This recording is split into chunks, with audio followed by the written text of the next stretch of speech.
Deus.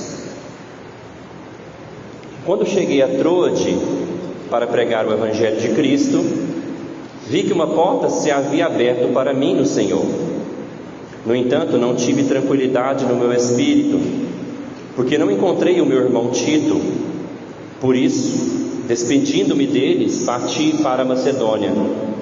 Graças, porém, a Deus, que em Cristo sempre nos conduz em triunfo e por meio de nós manifesta a fragrância do seu conhecimento em todos os lugares, porque nós somos para com Deus o bom perfume de Cristo, tanto entre os que estão sendo salvos como entre os que estão se perdendo. Para com estes, cheiro de morte para a morte, para com aqueles, aroma de vida para a vida. Quem, porém, é capaz de fazer essas coisas? Porque nós não estamos, como tantos outros, mercadejando a palavra de Deus. Pelo contrário, em Cristo é que falamos na presença de Deus, com sinceridade e da parte do próprio Deus. Vamos orar mais uma vez? Senhor, que o seu perfume seja exalado nessa igreja aqui hoje, e seja cheiro de vida, que seja cheiro de salvação, que o Senhor mantenha a atenção cativa ao Senhor, pelo teu Espírito, em nome de Jesus, amém. Quem gosta de um bom perfume? Claro que todo mundo, né? Mas para algumas pessoas, elas gostam mais. Alguns cheiros, eles são meio controversos. Por exemplo, quem gosta de perfume mais adocicado? Alguns não, né? Alguns têm outras preferências de fragrância. Mas alguns cheiros, eles são bem controversos. Eles podem ser bons para uns e ruins para outros. Por exemplo, quem gosta de cheiro de gasolina? Eu chego no posto, meus meninos falam, que cheiro bom. Eu falo, não gosto de cheiro de gasolina. Quem gosta de cheiro de material de limpeza? Eu gosto. Tem gente que não gosta, né? Acha estranho. Cheiro de café, todo mundo gosta, né, gente? Não é possível, né? Os mineiros aqui, talvez uns paulistas. Alguns cheiros nos atraem, outros nos repelem. Por exemplo, a Sharon viu que esse seria o tema, e eu perguntei para ela qual o cheiro, né? Para ela é controverso, que para ela é bom, mas para alguns não são. Ela me lembrou de um episódio no Timor-Leste. Eu lembro que nós fomos para um trabalho no interior e ficamos 3 dias fora da nossa casa. A gente morava junto com outros missionários no Timor-Leste. E daí um mau cheiro. E daí eu falei, Sharon, nós temos que olhar, tem um bicho morto no nosso quarto. E reviramos tudo, olhamos debaixo da cama, ou um rato morto, ou um gambá, tem algum bicho morto aqui. E reviramos tudo e não achamos nada. E a gente foi ver que tinha um outro missionário da Indonésia, um indonesiano, ele estava cozinhando, e ele colocou uma pimenta, e essa pimenta tinha esse cheiro para nós de bicho morto. Mas para eles era uma delícia. Falei, como que eles conseguem comer com esse cheiro? Cheiros são controversos. E eu perguntei do perfume, se você gosta de perfume doce, porque a tradução literal para o bom perfume de Cristo seria um perfume doce de Cristo. O perfume de Cristo é doce. Mas, meus irmãos, esse texto nos mostra hoje, Deus vai nos falar que o cristão está sempre sendo conduzido por Deus em triunfo. O cristão está sempre sendo conduzido por Deus em triunfo, e o cristão vai perfumando por onde ele passa. Hoje, como era esse tema, até passei um perfuminho, falei, deixa eu ir a caráter. Um cristão está sendo conduzido em triunfo, e ele vai perfumando por onde ele passa. Aqui nós vemos, meus irmãos, o apóstolo Paulo tentando mais uma vez se defender contra a igreja de Coríntios.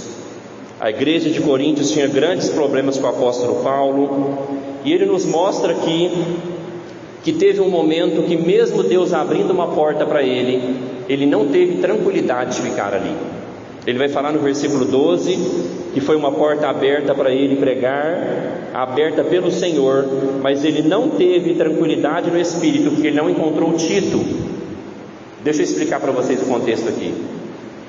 Paulo mandou Tito ir até Corinto para saber notícias da igreja, porque ele já tinha escrito a primeira carta, ele já tinha escrito uma outra carta que não foi guardada, não foi canonizada. Então Paulo não queria ir a Corinto. Eu vou te falar aqui porque eu acho. Então ele manda Tito. Então ele parou em Troade. Em Troade tem aquela história interessante, talvez você lembra, que Paulo pregou até meia-noite, e daí um homem dormiu e caiu e morreu.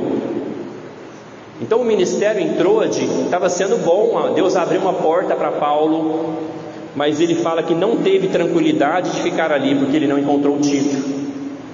Porque veja, Paulo estava preocupado com as informações que viria de Corinto. Ele queria saber se as cartas que ele escreveu para os coríntios tiveram efeito.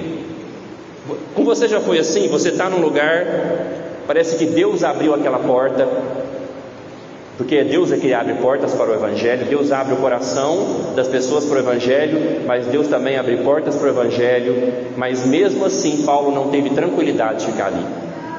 Você já teve momentos assim? O local é bom, parece que Deus que abriu aquela porta, mas você não está bem para ficar ali. As angústias não deixaram Paulo ficar ali. Então diz que ele se despede dos irmãos em Troade e ele parte para Macedônia. Curioso, né? Deus abre uma porta, o ministério está fluindo bem, mas Paulo não quer ficar ali porque ele não está bem, ele não está tranquilo. Eu vejo que Paulo, ele não se sente como essencial para a obra de Deus. Ele sabe que Deus não precisa dele em Troade, mesmo as coisas indo bem, mas ele está intranquilo porque Tito não estava ali para dar informações. Veja, meus irmãos, que Paulo, que sofreu tanta perseguição dos ímpios, mas ele nunca se abalou dessa maneira como ele sofre agora perseguição dos domésticos da fé. Ele sofria perseguição dos ímpios e continuava firme, mas agora, porque ele tem problemas com uma igreja, ele não consegue ficar num lugar bom que Deus abriu para ele. Ele está intranquilo. E lembra que eu falei que Paulo mandou Tito lá porque ele não quis ir a Corinto? Porque eu imagino que Paulo estava com medo de apanhar em Corinto, apanhar da igreja. Isso é coisa minha, tá? Esse é um pensamento meu. Porque Paulo foi tão ousado contra essa igreja, que eu acho que se ele vai a Corinto, ele ia apanhar mais do que ele apanhou do carcereiro. Se ele vai a Corinto, ele ia tomar mais pedrada do que ele tomou em Listra. Ele tomou tanta pedrada em Listra, que jogaram ele para fora da cidade, como se fosse um cachorro morto. Porque Paulo confrontou muito essa igreja. Ele falou da liturgia deles que estava errada. Ele falou sobre a posição das mulheres na igreja. Ele mandou as mulheres nem falar na igreja.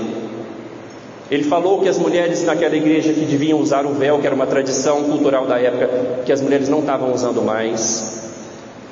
Paulo, ele falou da teologia deles que estava errada, tanto que ele escreve 1 Coríntios 15 falando sobre a ressurreição, porque já estava surgindo dentro da igreja algumas mensagens que ressurreição não existia. Paulo falou do pecado que tinha dentro daquela igreja. Então Paulo mexeu em muita coisa. Mexer numa liturgia errada, mexer em teologia errada, mexer em conduta errada. Por isso que eu acho que ele manda Tito até lá para ter informações, porque se ele vai em Corinto, eu acho que aqueles irmãos iam bater nele.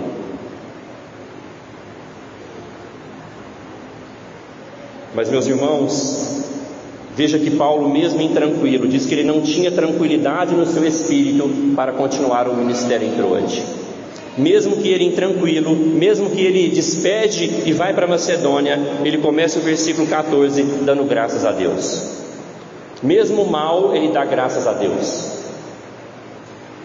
nos ensinando algo como cristãos. Mesmo mal, mesmo intranquilos, mesmo não estando em paz, digamos assim, Paulo, ele começa a falar agora dando graças a Deus. Por que Paulo dá graças a Deus em momentos ruins? Ele vai começar no versículo 14: graças, porém, a Deus.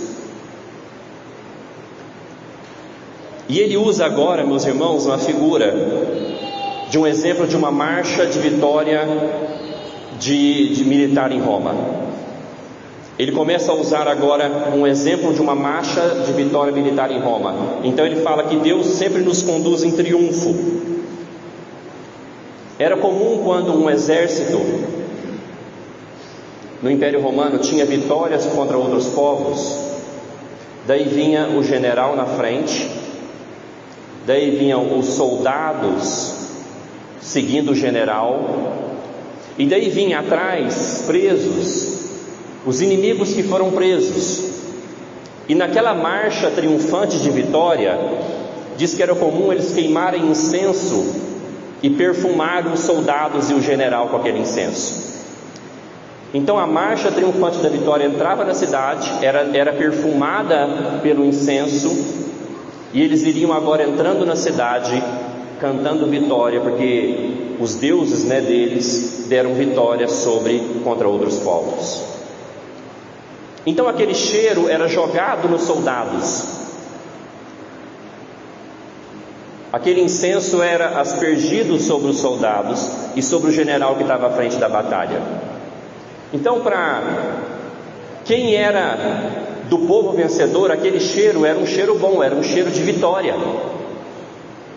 Mas os prisioneiros de guerra, aqueles que foram cativos, eles tinham dois futuros para eles: ou eles seriam escravos, ou eles seriam mortos. Muitos, você já deve ter ouvido a história, eles eram jogados no Coliseu para entreter o povo lutando contra feras. Quem já viu essas histórias? Eram jogados no Coliseu dois tipos de pessoas: presos, inimigos que foram conquistados, e cristãos. Eram jogados no Coliseu para lutar com as feras e para entreter o povo. Então aquele cheiro daquele incenso, aquele perfume, para quem era do exército vencedor, era um cheiro bom. Mas para quem era aqueles que foram capturados, era um cheiro de morte. Então Paulo usa isso para falar que Deus sempre nos conduz em triunfo. O cristão, ele está sempre sendo conduzido em triunfo, porque nós temos um general que venceu também. Lembra daquela música? O nosso general é Cristo, nenhum inimigo nos resistirá. O nosso general que venceu é Cristo. Em Colossenses 2,15 diz: e despojando os principados e potestades, publicamente os expôs ao desprezo, triunfando sobre eles na cruz.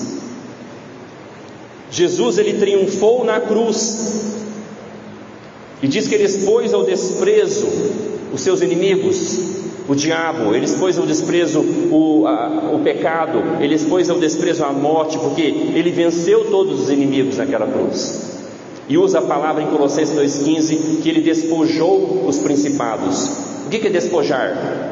Quando você vai para uma guerra e você despoja o inimigo, é você tomar do inimigo aquilo que era dele. Então quem que Cristo despojou quando ele vence na cruz? O seu povo, os cristãos, as ovelhas de Jesus pelas quais ele morreu. Então quando Jesus vence na cruz, o nosso general, ele nos rouba da mão do inimigo. Tanto que em Colossenses 1,13 diz que ele nos libertou do poder das trevas e nos transportou para o reino do seu Filho amado. Ele nos libertou do império das trevas, ou do poder das trevas, e nos transportou para o reino do seu Filho amado. Então quem é o nosso general? Cristo Jesus, que venceu o inimigo naquela cruz.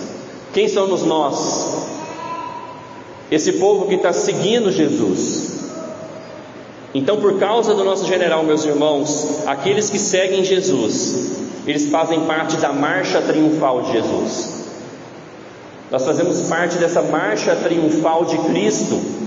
Todo aquele que segue Jesus, ele está sendo conduzido por Deus em Cristo em vitória. Repito, todo aquele que segue Jesus, ele está sendo conduzido por Deus em Cristo em vitória. Veja que Paulo está mal, ele não consegue nem ficar em Troade, ele não está bem consigo mesmo, ele está com problemas, mas mesmo assim ele fala: eu estou sendo conduzido em vitória. Você pode estar feliz ou triste, você pode estar aqui ou ali, Troade ou Macedônia, no caso de Paulo, ontem ou hoje. A Bíblia aqui nos mostra que, no versículo 14, que Ele sempre nos conduz em triunfo. Qual que é a sua certeza para amanhã então? Se você segue Jesus, você vai ser conduzido em triunfo. Aqui em Uberlândia, em outro local. Se você está feliz ou se você vai estar triste amanhã e essa semana, todo cristão que está seguindo o general que venceu, ele está sendo conduzido em triunfo. Então aqui, meus irmãos, Paulo mudando de cidade, mesmo assim ele está grato a Deus, ele fala graças porém a Deus, e ele está otimista. E o seu otimismo não é, já viu aquele otimismo? Eu acho que tudo vai dar certo. Não, o otimismo de Paulo é baseado naquilo que Jesus conquistou. O otimismo de Paulo é baseado na obra de Cristo na cruz. Mas daí ele vai falar, meus irmãos, no versículo 15: porque nós somos para com Deus o bom perfume de Cristo, tanto para entre os que estão sendo salvos, como para entre os que estão se perdendo. Como eu falei, o perfume de Cristo aqui, a tradução literal seria doce. Alguns não gostam. E ele vai falar que essa fragrância do perfume de Cristo agora somos nós. O cristão, ele tem a fragrância. E o que é a fragrância que o texto bíblico está nos falando? Que é o perfume, é o conhecimento de Deus. É o conhecimento da palavra de Deus. Então nós, meus irmãos, carregamos a palavra de Deus, carregamos o conhecimento de Cristo, nós estamos sendo conduzidos por Deus em triunfo e perfumando por onde a gente passa. Tanto que no capítulo 3, Paulo vai chamar os cristãos de cartas vivas. Um cristão, uma carta viva. Mas é interessante que ele vai falar que nessa marcha triunfal, que nós estamos sendo conduzidos pelo nosso general, que nós temos esse perfume do conhecimento de Cristo. Para alguns é cheiro de vida, mas para alguns é cheiro de morte. No exemplo que Paulo está usando, eu já expliquei, era cheiro de vida para quem seguia o general e fazia parte do exército, e era cheiro de morte para aqueles que foram presos e seriam mortos. Para as quais seria um cheiro de vida com esse conhecimento de Cristo? Hoje, cheiro de vida são para aqueles que creem. Cheiro de vida são para aqueles que creem em Jesus, que creem na palavra de Deus. E o cheiro de morte é para quem? Para aqueles que não creem. Meus irmãos, eu diria que eu estou aqui todo domingo borrifando o bom perfume de Cristo. Todo domingo, pela palavra de Deus, eu estou perfumando essa igreja, pela graça de Deus. Como que está o cheiro para você? Estou falando aqui já há quase 20 minutos. Como que está o cheiro para você? Dá uma cheirada aí no ambiente. Está agradável? Ou talvez você está pensando assim: nossa, podia acabar logo, né?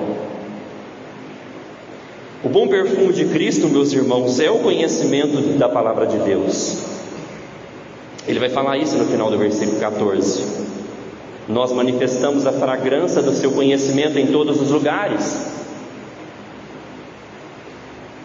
Você vai trabalhar amanhã, você vai para a sua escola, de alguma maneira você vai perfumar aquele ambiente.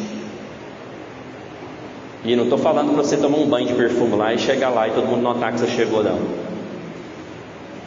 O bom perfume de Cristo do cristão é o conhecimento da palavra de Deus que ele leva. E o bom perfume de Cristo, meus irmãos, não é ser legal.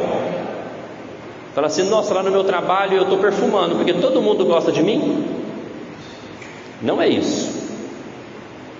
perfumar o ambiente é a mensagem da cruz, chamando as pessoas a crerem através da sua vida e daquilo que você fala, chamando as pessoas a arrepender-se e a seguir o general também. Começa a fazer isso para você ver se você não vai começar a ficar de alguma maneira para alguns fedidos naquele lugar. Talvez todo mundo gosta de você, porque talvez você não está perfumando de acordo com o conhecimento da palavra de Deus. Porque aqui vai dizer que o perfume de Cristo, ele é cheiro de vida, mas ele também é cheiro de morte.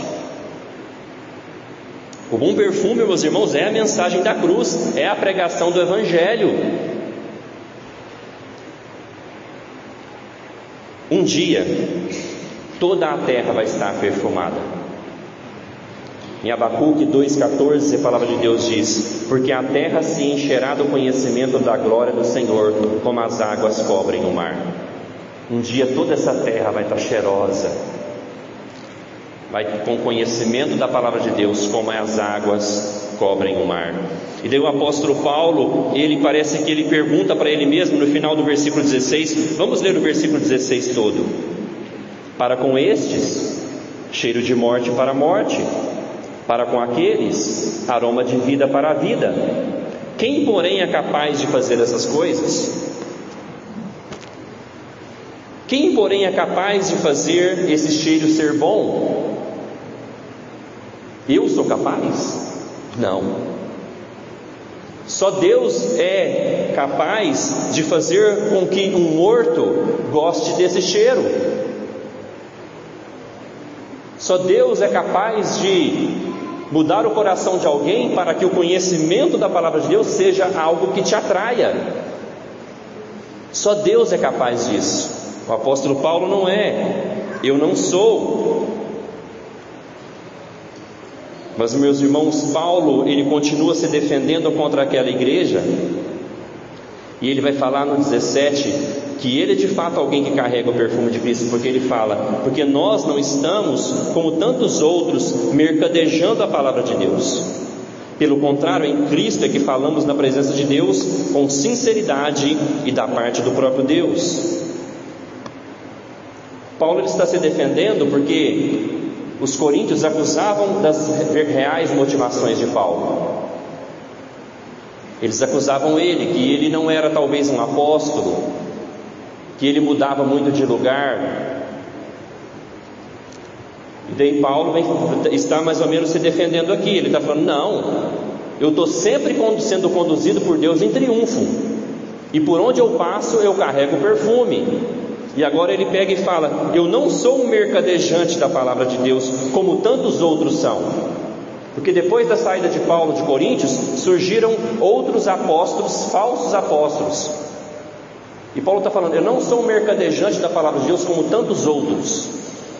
Meus irmãos, hoje também existe mais mercadejantes da palavra de Deus do que verdadeiros pregadores. Essa palavra mercadejando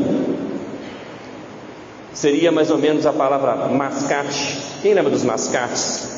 Que eles saíam vendendo na porta, né? As roupas e tudo. E essa palavra mascate, ou mercadejador, ela tem uma conotação de alguém que adultera o produto.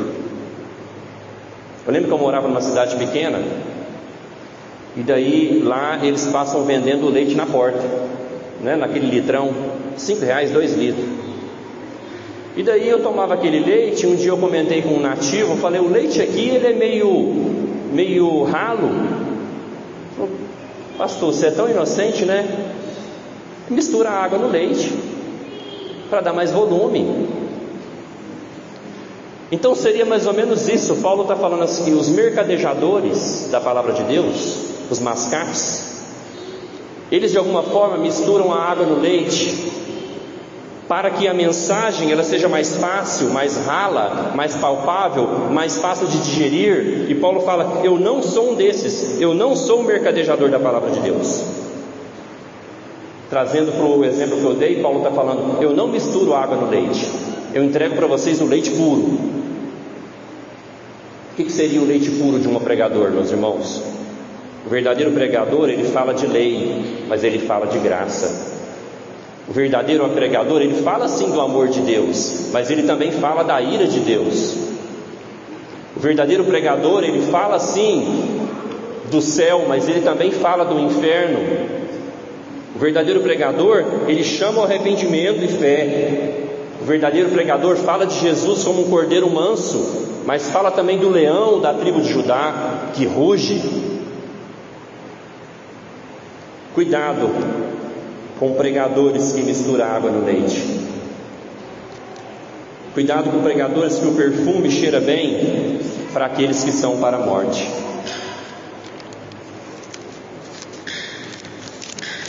Às vezes, meus irmãos, eu vejo a gente compartilhar coisas de alguns pregadores que estão misturando água no leite, e parece que os irmãos não estão percebendo. Mas Paulo vem se defender: não, eu estou falando para vocês em Cristo, eu estou falando na presença de Deus, eu estou falando da parte do próprio Deus. Ou seja, pregadores e cristãos que carregam o conhecimento de Deus, o bom perfume, eles estão com a Bíblia aberta falando da parte de Deus. Então ouça a mensagem, ouça o puro leite do Evangelho, porque o próprio Deus, Paulo está falando assim: eu estou falando na parte do próprio Deus, na presença de Deus. Ele está se defendendo contra a acusação dos coríntios, que achava que ele tinha falsas motivações em relação a eles. É interessante que ele vai falar com sinceridade e da parte de Deus. A nossa igreja, meus irmãos, ela tem algo para nos proteger, para que os pregadores não comecem a misturar água no leite, que é a nossa confissão de fé. Nós estamos estudando ela aqui de manhã na nossa escola bíblica dominical. A nossa confissão de fé, ela é para que os pastores da igreja presbiteriana, eles não comecem a ter a sua própria interpretação e comecem a misturar água no leite. Tanto que quando algum pastor vai ser ordenado, ele diz que sinceramente vai seguir as Escrituras e sinceramente vai seguir a confissão de fé da igreja. Então, um verdadeiro pregador, ele não pode mentir. Um verdadeiro cristão, ele não pode mentir quando ele leva o conhecimento de Cristo por onde ele passa. Ele tem que falar todo do Evangelho. Ele tem que falar sim do amor de Deus, mas sim da ira de Deus contra o pecado. Ele tem que falar sim que Deus recebe todo pecador arrependido, mas todo pecador arrependido tem que estar disposto agora a uma nova vida em Cristo. A mensagem tem que ser completa. Porque nós somos tentados, meus irmãos, a mercadejar, a mascatear a mensagem, para ficar mais fácil, para ficar mais palatável, para atrair mais pessoas. Mas Paulo fala: não, eu não estou como tantos outros mercadejando a palavra de Deus. Porque um pregador ou um cristão como você, ele é um escravo de Cristo, que ele foi despojado por Cristo das mãos do inimigo. Lembra de Colossenses 2,15? Despojando os principados e potestades, triunfou sobre eles e o expôs eles naquela cruz. Então, na cruz do Calvário, Jesus nos resgata, todo cristão, e agora todo cristão agora é escravo de Cristo, pertence a Cristo e não pode negociar a palavra de Deus e a mensagem de Deus. Nós não podemos colocar água no leite, porque nós somos, meus irmãos, eu e você, escravos de Cristo. E quando nós começamos a seguir o nosso general nessa marcha triunfante, aquele incenso que é o conhecimento da palavra de Deus começa a nos perfumar, e por onde a gente passar, nós vamos carregar esse perfume.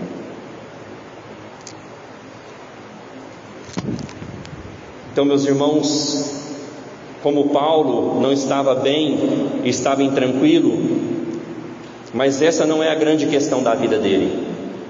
Ele muda de Troade para Macedônia, porque a grande questão nossa não é se nós estamos bem ou mal, se nós vamos mudar para aqui ou mudar para ali. A grande questão da nossa vida é se nós estamos fazendo parte da marcha triunfante de Cristo, é se nós fazemos parte desse exército no qual o nosso general venceu e nós estamos seguindo ele, o nosso vencedor. A grande questão da nossa vida não é se nós estamos bem ou mal, se nós vamos morar aqui ou morar ali, como Paulo aqui está falando. Ele fala: eu dou graças a Deus, porque em qualquer lugar, sempre Deus me conduz em triunfo. A grande questão da sua vida é se você segue a Cristo, se ao receber esse perfume para você é cheiro de vida, e você quer cada vez mais receber mais desse perfume, que é o que? O conhecimento da palavra de Deus. Essa é a grande questão da nossa vida. Estar entre os soldados vencedores. Porque o que vai acontecer com os inimigos? Naquela época seriam mortos.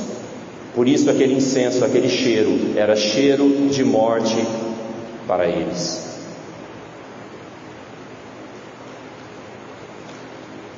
Então eu tenho que te perguntar: qual o cheiro da palavra de Deus está tendo para você? Cheiro de vida ou cheiro de morte? Cabe também um alerta para você que gosta de mercadejadores da palavra. Você ouve, curte, compartilha. Pregadores que misturam água no leite, que são mascates, que não falam diante de Deus com sinceridade, mas mentem, para que a sua mensagem seja mais palatável, para que ele possa de alguma maneira obter lucro da sua mensagem. Cuidado com os mascates da palavra de Deus. Porque, meus irmãos, nós estamos sendo conduzidos por Deus em Cristo. A nossa vida não está à deriva. Por isso que Paulo fala que ele está mudando de lugar, mas mesmo assim ele dá graças a Deus. A vida de um cristão não está à deriva. O que é isso? Ela não está bagunçada para lá e para cá. Mesmo que você mude de local, mesmo que você está triste ou alegre, a vida de um cristão, ele está sendo conduzida por Deus em Cristo. Nós estamos na marcha triunfal de Jesus, porque Ele venceu. Ele venceu naquela cruz. E ao vencer ele despojou o inimigo. O que é isso? Ele tirou a gente das mãos do inimigo e nos trouxe para fazer parte da sua marcha triunfal. Todo cristão está caminhando em vitória, mas não a vitória que os mascates prometem. A vitória da vida eterna, a vitória de vencer esse mundo, a vitória de perfumar esse mundo por onde você passa. Então eu tenho que perguntar para você duas coisas. Você que está aqui me ouvindo hoje. A primeira, se você está seguindo essa marcha triunfal. Se Jesus é o seu general. Se Ele te tirou daquelas mãos do inimigo e você está agora fazendo parte desse povo que está sendo conduzido em vitória. Eu tenho que te perguntar isso. E eu tenho que perguntar para você também que é cristão: como que está o seu perfuminho?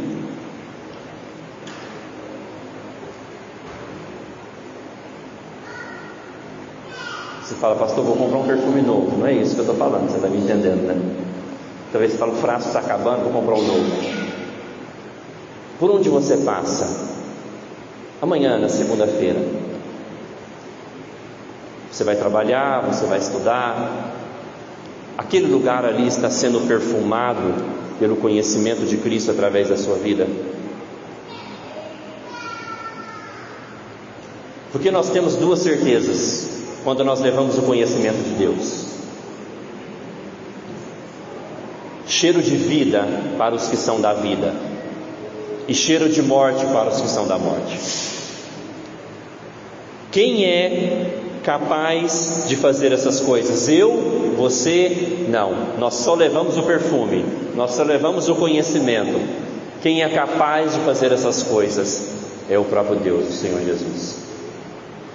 Meus irmãos, então nós vimos hoje que o nosso general entra em vitória, e aqueles que seguem ele, o cheiro do conhecimento de Cristo é um cheiro de vida para nós, e nós devemos levar esse conhecimento, esse perfume, por onde a gente passar.